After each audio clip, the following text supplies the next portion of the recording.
Lebih baik mengikuti hati atau logika. Hati dan logika, dua unsur yang sesama tetapi terlihat berbeda. Masih banyak sekali orang-orang yang merasa bahwa keduanya akan saling bertentangan. Memang sih, sekilas hati dan logika adalah dua hal yang gak akan pernah bisa bersatu.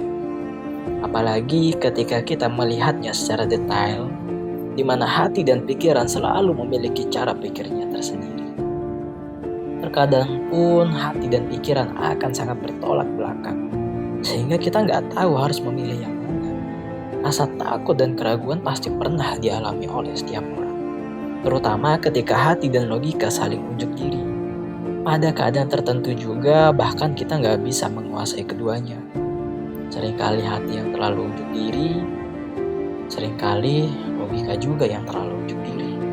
Salah satunya pasti akan kalah dan yang satu akan menjadi pilihan. Kebanyakan yang kita pahami konsepnya adalah demikian. Namun, siapa sangka jika pada faktanya hati dan logika dapat saling melengkapi dan menyempurnakan. Logika. Jika kita memahami lebih jauh, logika selalu berorientasi pada fakta dan perkiraan kita terhadap sesuatu. Sementara itu, untuk dapat menentukan keputusan yang tepat, kita perlu juga berorientasi pada hati, pada perasaan. Baik itu rasa iba, rasa simpati, dan masih banyak hal yang lainnya. Logika nggak melulu dapat dibenarkan, tetapi juga nggak melulu dapat disalahkan. Sisi pikir menurut logika merupakan fitrahnya sebagai manusia yang mempertimbangkan sesuatu menurut fakta. Namun tetap saja, kita adalah manusia yang gak akan pernah melupakan sisi kemanusiaan kita. Sisi di mana hati akan tetap ikut campur. Ya, bukan untuk merunyamkan permasalahan, apalagi menjadikan permasalahannya semakin abu-abu. Tetapi hati adalah pelengkapnya, penyempurna bagi logika dan penjernih keadaan. Ya, meskipun hati gak melulu berhasil untuk menyempurnakan logika, setidaknya kita telah berusaha meminimalisir sesuatu yang buruk dapat terjadi. Terlebih ketika logika telah tercampur dengan emosi. Permasalahannya nggak hanya akan semakin runyam, tapi bisa menjadi semakin besar dan merugikan. Begitulah kenyataannya. Ego nggak baik jika harus terus-terusan dipertahankan. Selain meretakkan sebuah piring, juga bisa menghancurkannya. Apalagi piring yang telah pecah nggak akan pernah bisa disatukan sampai utuh kembali. Hati, kita pasti mengenalnya dengan sebuah cara pikir yang halus dan tenang. Tanpa ada rasa terburu-buru, tanpa ada tekanan, tanpa ada memikirkan sesuatu hanya berdasarkan yang kita lihat saja. Seringkali hati selalu berpikir selangkah lebih maju daripada logika. Walaupun gak jarang juga hati berpikir lebih lambat daripada logika. Namun, hati selalu memiliki pertimbangannya tersendiri, utama dalam sisi kemanusiaan, baik itu rasa iba, simpati, empati, dan masih banyak perasaan yang lain. Pilihan, perasaan, terasa semakin indah dan lengkap ketika hati turun untuk menjadi penengah.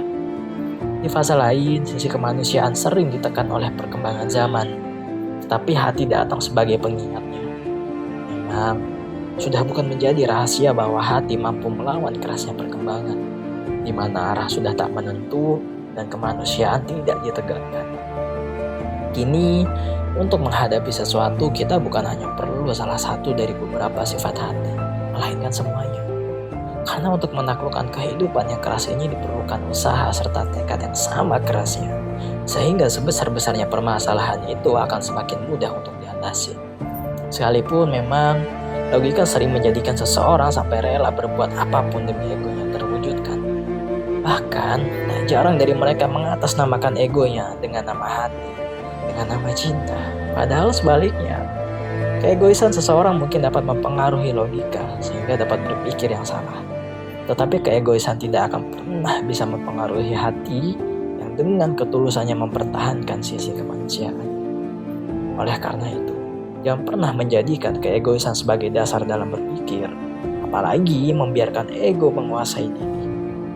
Karena percaya ataupun enggak, ego enggak akan hanya menghancurkan dirimu sendiri, tetapi juga orang lain yang ada di sekitarmu. Sekalipun mereka enggak bersalah, mereka enggak tahu apa-apa, mereka bisa saja terkena imbasnya kapanpun.